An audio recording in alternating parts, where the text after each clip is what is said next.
Perdoa-nos, ó Deus. Somos muitos e muitos e muitos, semeando mais o mal do que o bem. Perdoa-nos, ó Deus, pois o mal que semeamos tem se virado implacavelmente contra nós. Perdoa o sangue derramado sobre a terra desde Abel.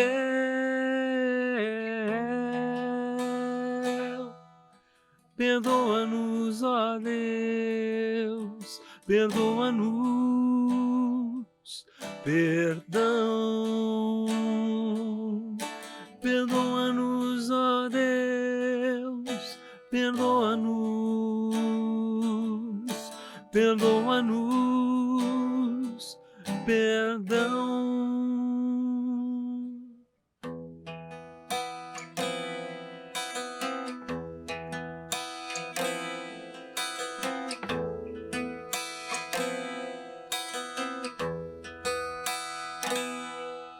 Perdoa-nos, ó Deus, somos muitos e muitos e muitos, semeando mais o mal do que o bem.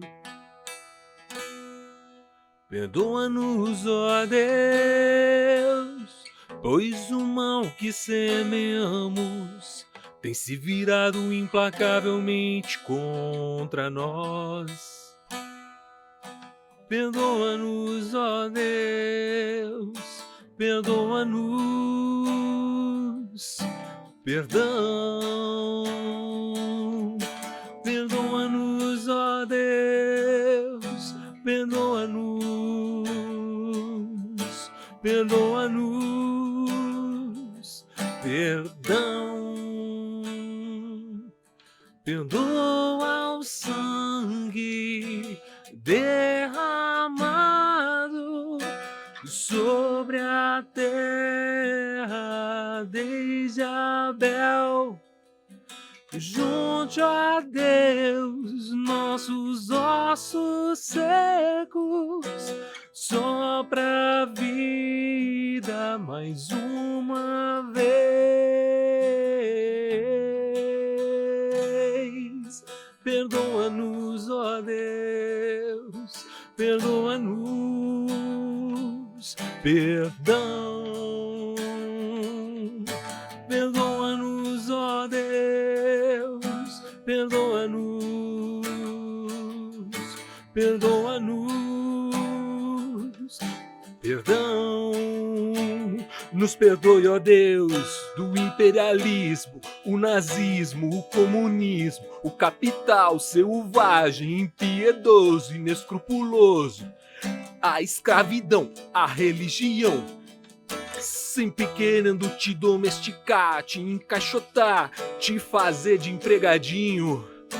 Perdão por cada fariseu se dizendo filho teu, que não convenceu, que só dividiu, levando muita gente boa pro covil. Nos perdoe, ó Deus, pelo terrorismo, o holocausto, a pornografia, a pedofilia, a mentira, o dinheiro mal adquirido e mal repartido, a discriminação racial, social,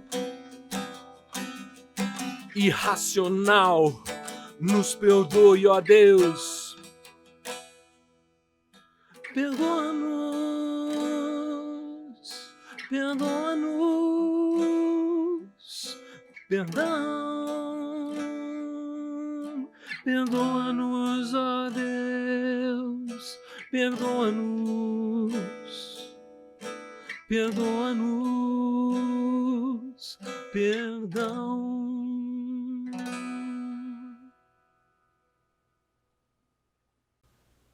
Senhor Jesus, nós sabemos quais são as obras da nossa carne, nós sabemos o que é que nós fazemos por nós mesmos.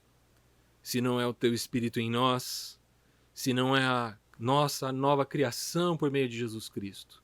Nós sabemos quem somos. E, Senhor, nós clamamos pela sua misericórdia sobre as nossas vidas. Vem, Senhor, nos conduzir nesse conhecimento, Senhor, e internalizar esse conhecimento, Senhor, para que nós não sejamos mais arrogantes, prepotentes, mas conscientes de quem nós somos sem o Senhor. A gente possa valorizar de verdade a ação do Teu Espírito em nós. Enche-nos de Ti, Senhor, para que a gente não passe a vida inteira se arrependendo daquilo que somos, mas para que a gente possa, de verdade, viver uma nova criação, uma nova forma, não segundo a carne, mas segundo o Espírito. Em nome de Jesus. Clamamos por essa reunião hoje, abre os nossos corações, abre os nossos ouvidos, os nossos olhos, que a nossa boca seja aberta também, Senhor, para compartilhar aquilo que vem do Senhor. É o que nós te clamamos, em nome de Jesus. Amém.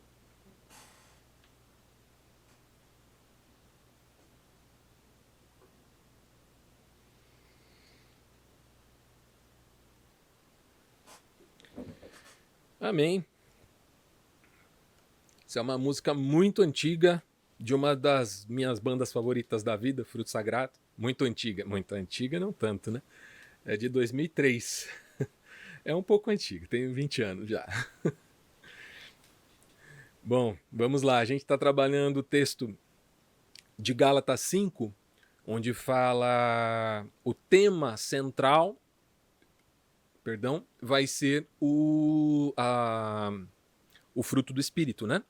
Mas a gente está trabalhando todo o texto que vem antes. Então, na semana passada, a gente falou sobre a questão da liberdade, que abre esse capítulo, né? Falando de ser liberto, a liberdade que o Espírito nos dá, para que a gente não viva mais debaixo do jugo da lei.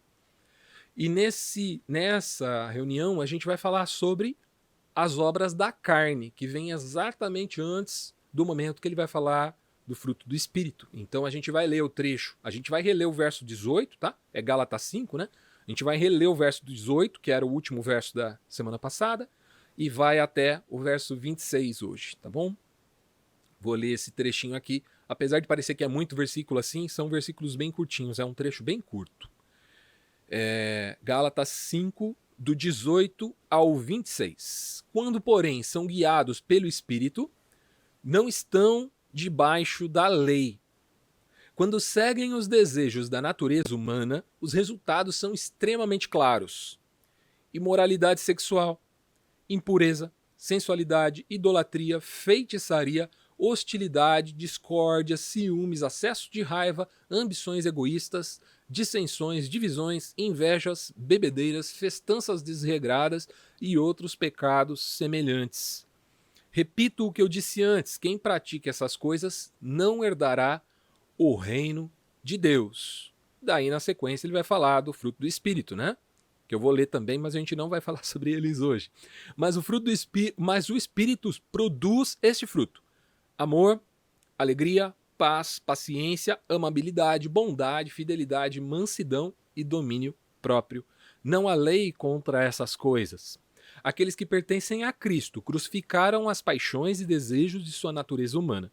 Uma vez que vivemos pelo Espírito, sigamos na direção do Espírito em todas as áreas da nossa vida. Não nos tornemos orgulhosos, provocando e invejando uns aos outros. Minha intenção é na semana que vem a gente passar cada semana por um desses aspectos do fruto do Espírito, tá? Mas hoje a gente vai falar de uma forma geral sobre obras da carne. Bom, o que a gente viu na semana passada, completando o que a gente falou na semana passada, é muito curioso que a oposição entre carne e espírito que Paulo está fazendo nesse texto todo. E é curioso que a lei, ele diz que a lei é para a carne. A lei não é espiritual. Muitas vezes nós olhamos uma pessoa, né, que usa uma gola até aqui em cima, um cabelo super aparado, ou, se ela é uma mulher, né, um cabelo super longo, não raspa nada, né, o bigode maior que o meu e tal, e porque não quer ter uma estética que se assemelhe ao mundo, então faz dessas características estéticas, né, como se elas fossem um tipo de lei, né? Mas aqui Paulo está dizendo que a lei é segundo a carne. E quem nasce do Espírito é liberto da lei. Né? E ele vem falando isso no texto todo. Então ele está falando da oposição entre carne e espírito novamente. Ele está falando de quem é guiado pela carne e quem é guiado pelo Espírito. Né? Os que são guiados pelo Espírito não estão debaixo da lei. Mas os que seguem os desejos da natureza humana praticam todas essas coisas. Eu separei aqui essas obras da carne, né, em 5 grupos. O primeiro grupo diz respeito à questão de pureza e impureza. Segundo grupo diz respeito à questão da religião. O terceiro, a traição, infidelidade. Quarto, divisão, dissensões, etc. E o quinto, descontrole. Eu vou tratar cada um deles aqui, especificar para que a gente entenda um pouquinho melhor qual é a proposta, tá? Quando ele fala em impureza, ele cita 3, né? Ele fala imoralidade sexual, impureza e sensualidade. A gente, na língua portuguesa, traduziu dessa forma, né? Mas o termo grego aqui original é porneia, o primeiro, né? Que é promiscuidade mesmo, né? A pessoa que é casada e fica com uma outra pessoa, ou a pessoa que é solteira e se deita com outra pessoa, esse é disso que se trata a porneia. São as relações íntimas ilícitas. Em toda a Bíblia, porneia também é tratado como a idolatria. Deus diz isso sobre o povo de Israel. Diz que eles se prostituíram, né? Que é exatamente essa ideia. A ideia de se relacionar com uma outra divindade, né? Então, como se eles estivessem traindo Deus, né?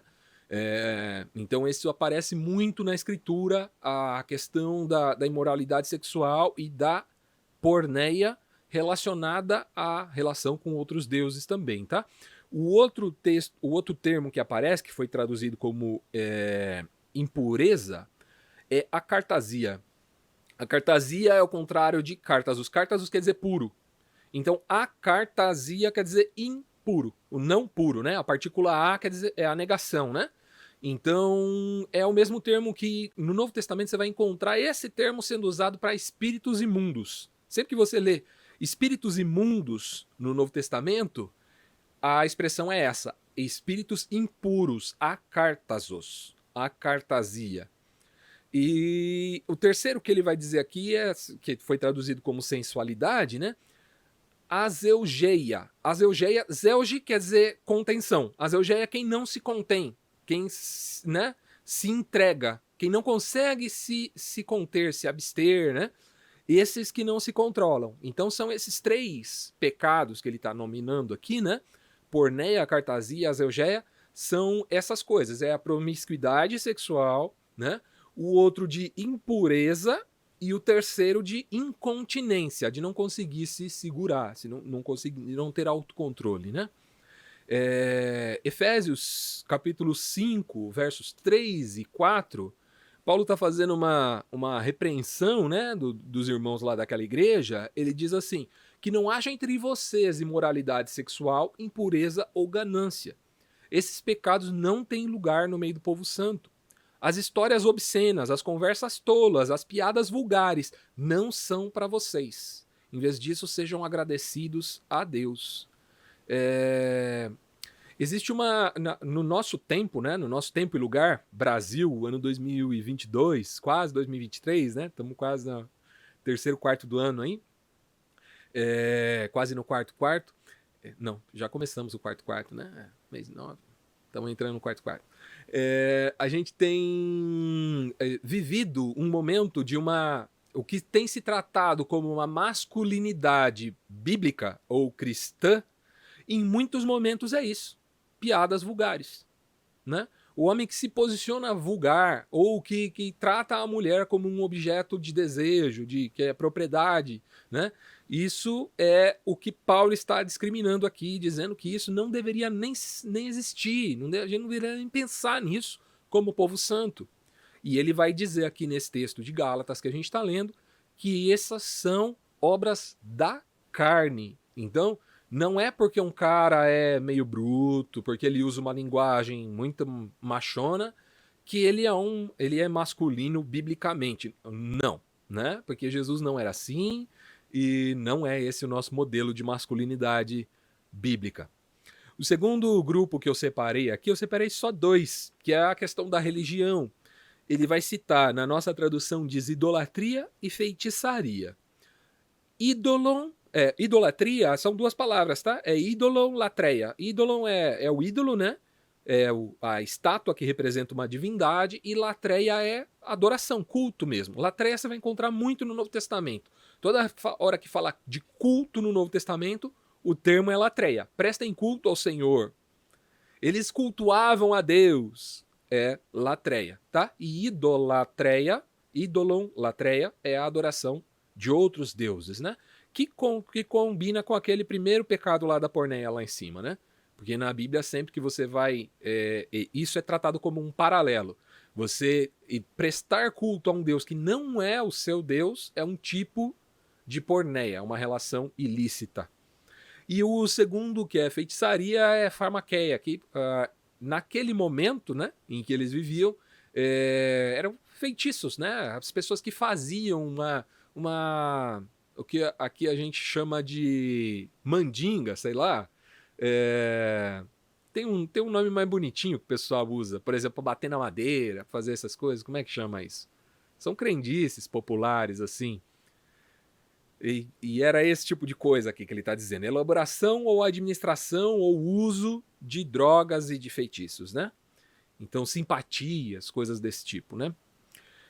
Mateus 24, versos 10 até o 13... Perdão. Jesus está falando do que iria acontecer nos últimos dias. E ele vai dizer assim: muitos se afastarão de mim e trairão e odiarão uns aos outros. Falsos profetas surgirão em grande número e enganarão a muitos. O pecado aumentará e o amor de muitos se esfriará. Mas quem se mantiver firme até o fim será salvo. Nesse texto de Mateus diz assim, no outro diz vários falsos profetas e falsos messias. Então, é uma idolatria, né? Uma adoração a um falso profeta e a um falso messias. A Bíblia nos alerta sobre isso, que aquelas pessoas que vão dizer coisas confortáveis aos nossos ouvidos. Muitas vezes é assim que elas nos ganham, dizendo coisas confortáveis aos nossos ouvidos. E a gente se deixa seduzir por aquilo que não é evangelho. Ou que Paulo vai dizer num outro contexto, um outro evangelho. E quem prega um outro evangelho que não seja esse, né? Que seja anátema, que seja maldito, né? Então essa é as obras da carne no campo da fé, né? Da religião. Também acontece. A gente acha que está obedecendo a Deus, fazendo determinada coisa, mas o que estamos fazendo é idolatria e feitiçaria, muitas vezes, né? Depois vai entrar no campo da traição. No campo da traição, eu separei alguns também. São 4 aqui. Hostilidade, discórdia, ciúmes e acessos de raiva. Hostilidade é ectros, que é o termo para o diabo. É o adversário, é o inimigo, alguém que é hostil, ectros. Depois, Eris, que é as discórdias. A Eris é a deusa grega da discórdia. Acho que eu já falei disso em alguma reunião. De afinidade incerta, que pode te trair a qualquer momento, pode te passar uma rasteira, né? Ela é capaz de trair. Isso é a ideia de Eris. Zelos, por outro lado, é uma palavra positiva, mas que aqui Paulo está usando negativamente, né? Zelos, que foi traduzido para o português como ciúmes, né? Zelos é ser fervoroso, fervente, zeloso, se indignar, né? Tudo isso cabe nessa palavra zelos. É alguém que cuida com muito carinho de algo, mas não quer compartilhar, né? É nesse contexto que ele está trazendo essa palavra aqui. A pessoa que ama tanto algo que ela não quer que mais ninguém tenha acesso àquilo, né? Essa é uma obra da carne. Sempre que você tem... E a gente percebe esse comportamento muito vivo em crianças, por exemplo, né? Que não querem compartilhar um brinquedo. Um doce. Quando eu era criança, a Dani sabe disso. Meus pais iam dividir um doce entre eu e meu irmão, por exemplo. Eles davam a faca na mão de um, falavam, você corta, mas é ele que vai escolher primeiro. Então, se você cortasse um pedaço maior que o outro, o irmão ia pegar o maior e você ia ficar com o menor. Porque nossa inclinação carnal é egoísta, né? É de querer primeiro o meu, né? E por último aqui os acessos de raiva, a palavra grega é timós, que quer dizer paixão, fúria, né? Tio, que vem daí, é sacrificar, imolar, assassinar. Daí até vem aquela relação que eu fiz, até no papo off, né? De quando Caim mata seu irmão, e como se aquilo fosse um sacrifício. Dá uma olhada o que o autor aos Hebreus, que nós não sabemos quem foi, né? Escreveu lá em Hebreus 12, do 22 ao 24. Hebreus 12, do 22 ao 24. Vocês, porém, chegaram ao Monte Sião, a cidade do Deus vivo, a Jerusalém celestial, aos incontáveis milhares de anjos em alegre reunião, à congregação dos filhos mais velhos, cujos nomes estão escritos no céu, e a Deus, que é juiz de todos, os espíritos dos justos no céu, agora aperfeiçoados a Jesus, o mediador da nova aliança, e ao sangue aspergido, que fala coisas melhores do que falava o sangue de Abel. Então Jesus é o substituto verdadeiro, o cordeiro que é capaz de, com o seu sangue, cobrir, né, pecados. O sangue de Abel não era, porque Abel não era justo, né? Segundo aos Coríntios 5,19 diz assim: pois em Cristo Deus estava reconciliando consigo o mundo, não levando mais em conta os pecados das pessoas. E ele nos deu essa mensagem maravilhosa de reconciliação, ou ministério da reconciliação. Então, todas essas questões de traição, de hostilidade, acesso de raiva, são produto da carnalidade.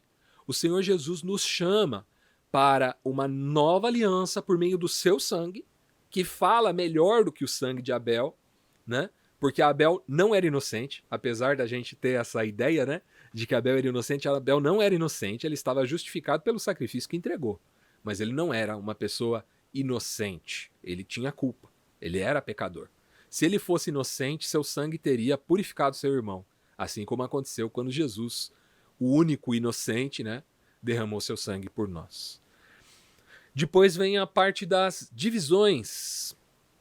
Divisões, eu também coloquei aqui 4 termos que aparecem na nossa tradução: ambições egoístas, dissensões, divisões e inveja. Ambições egoístas é eritheia, no grego, que são partidarismos políticos. Olha só, a gente está aí há uma semana, né, da nossa eleição, e a gente viu as igrejas sendo lavadas por discurso político partidário, né? Como se algum ser humano, além daquele, né, que nós conhecemos, Senhor Jesus, algum outro ser humano fosse capaz de representar Deus na Terra e de representar as aspirações de Deus, os sonhos de Deus para o Brasil, né? Então aqui ele está condenando a eritheia como uma obra da carne, partidarismo político, sectarismo, vanglória, achar que eu me glorio em algo. Mas o curioso dessa palavra vanglória no português é que ela é uma glória que não tem conteúdo, é uma glória vazia, né? Então ela tem uma aparência de algo muito grande, mas ela está vazia, ela é vã, né? A segunda palavra que aparece, que foi traduzida como dissensões, em grego ela é parecida ainda, dicostasia, que é de verdade partir em dois.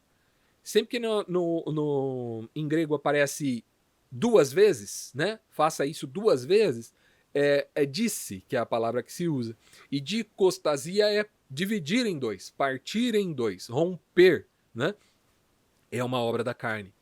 Aquele que produz divisão produz uma obra da carne, não é uma obra do Espírito.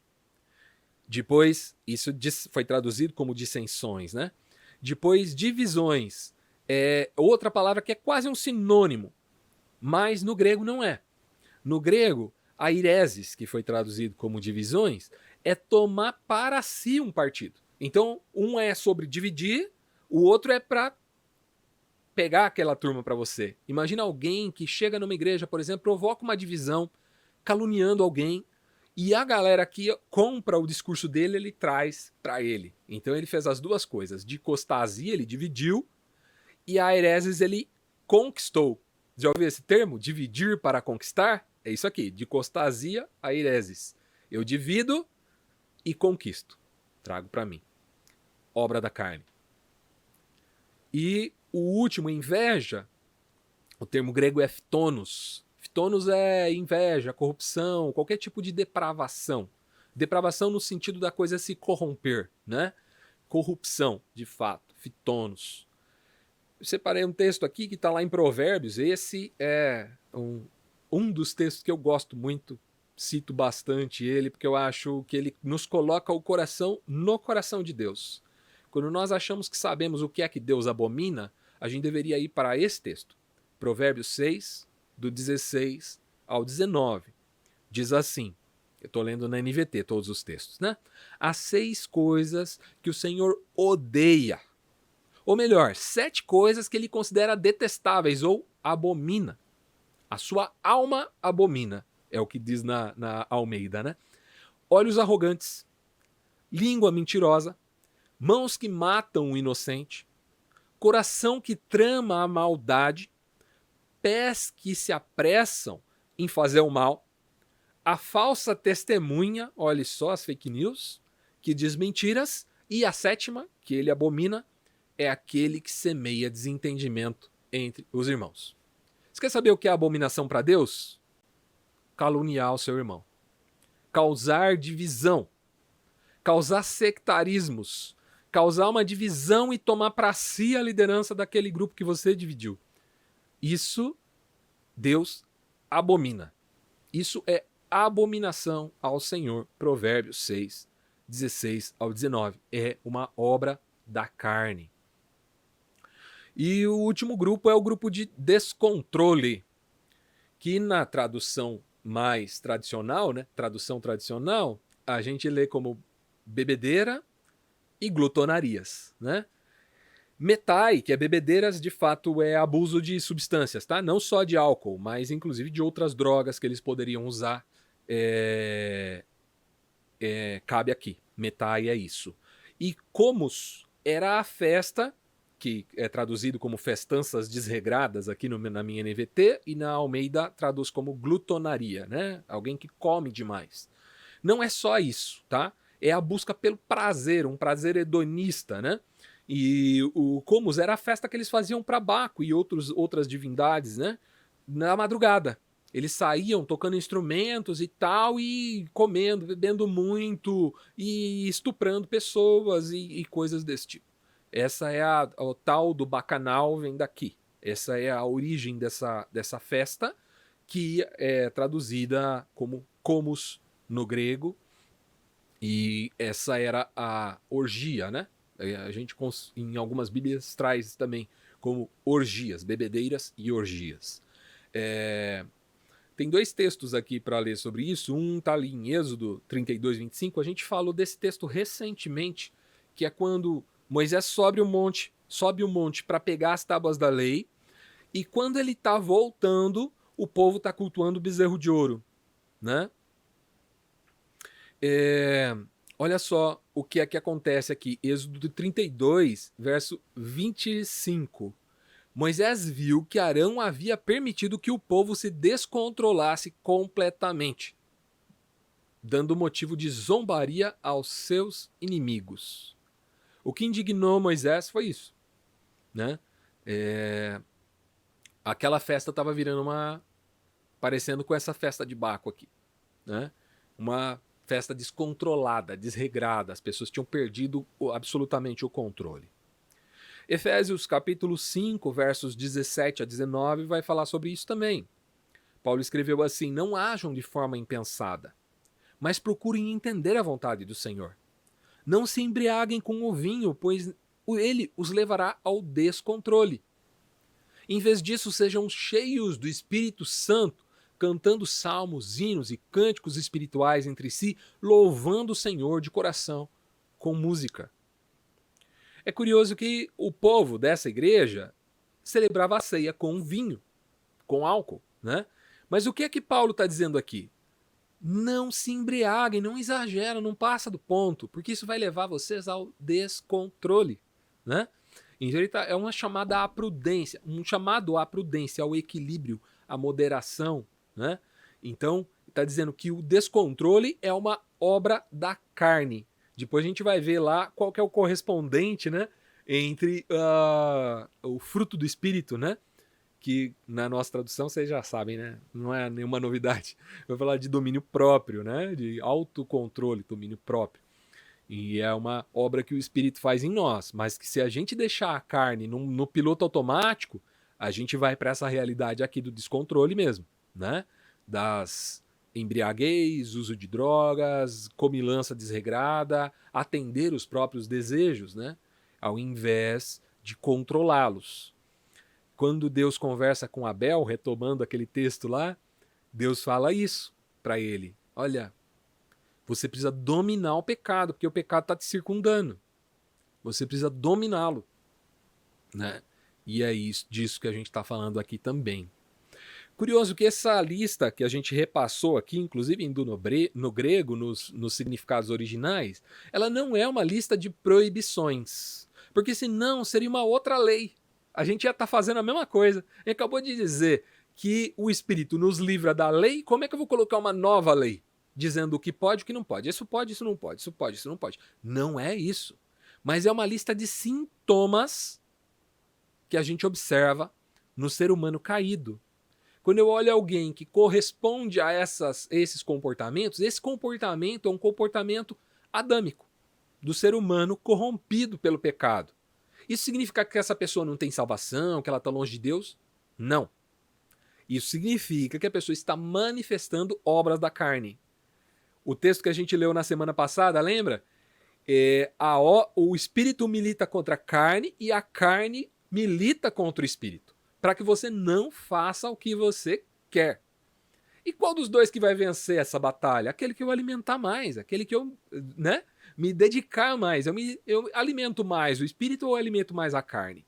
Aí eu vou saber qual dos dois que vão se manifestar mais na minha vida. Mas cada um de nós, se a gente parasse para lembrar, a gente tem momentos que manifestou carnalidade e momentos que manifestou, sim, o Espírito Santo, né?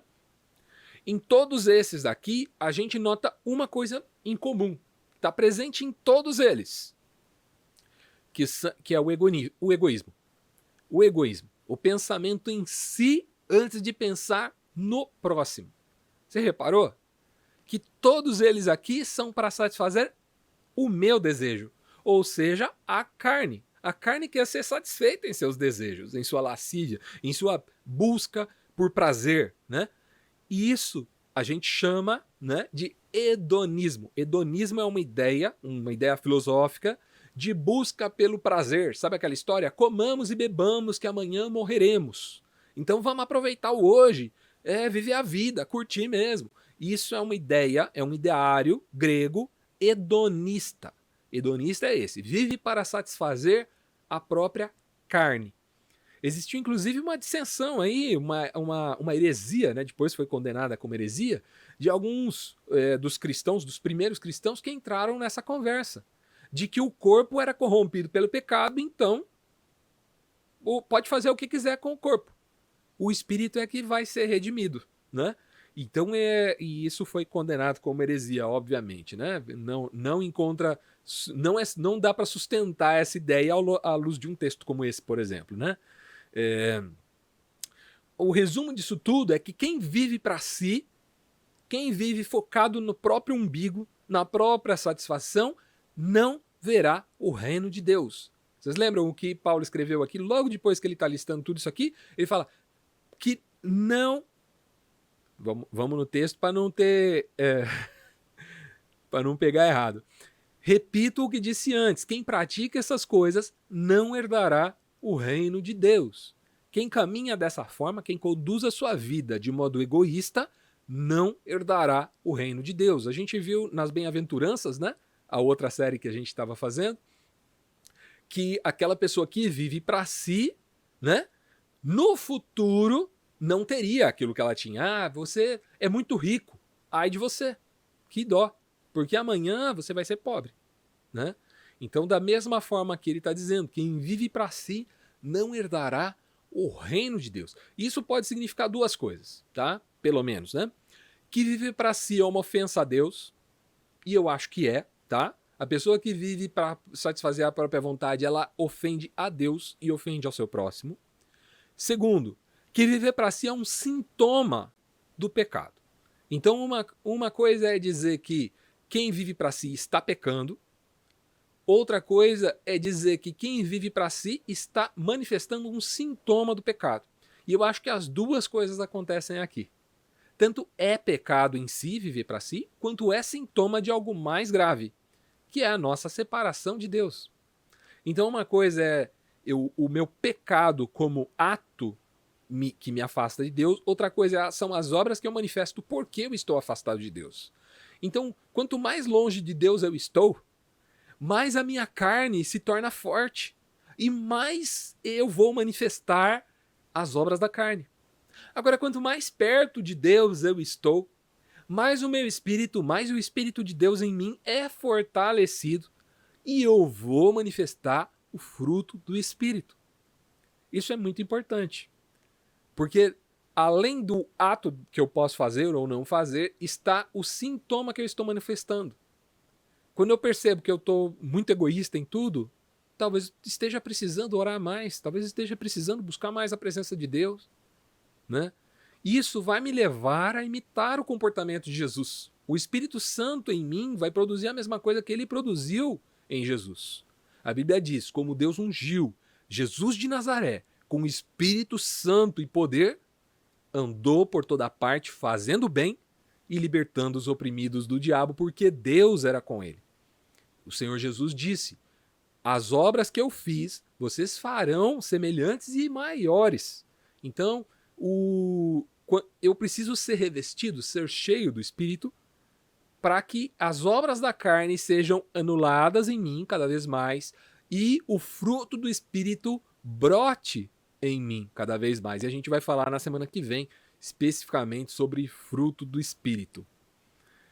Para a nossa parte de pergunta e a participação aí de todos que quiserem participar, eu queria saber de vocês o que vocês acham, se é possível. A pergunta é a seguinte: uma pessoa pode se achegar a Deus com um coração egoísta, pensando só em si?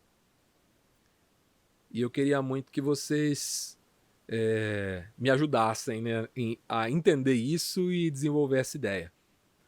O que acontece, primeiro, se é possível, né? E segundo, o que acontece depois com essa pessoa, né, que se achega a Deus, muitas vezes com uma motivação egoísta ou com um coração que só está voltado para si mesmo? O que vocês acham?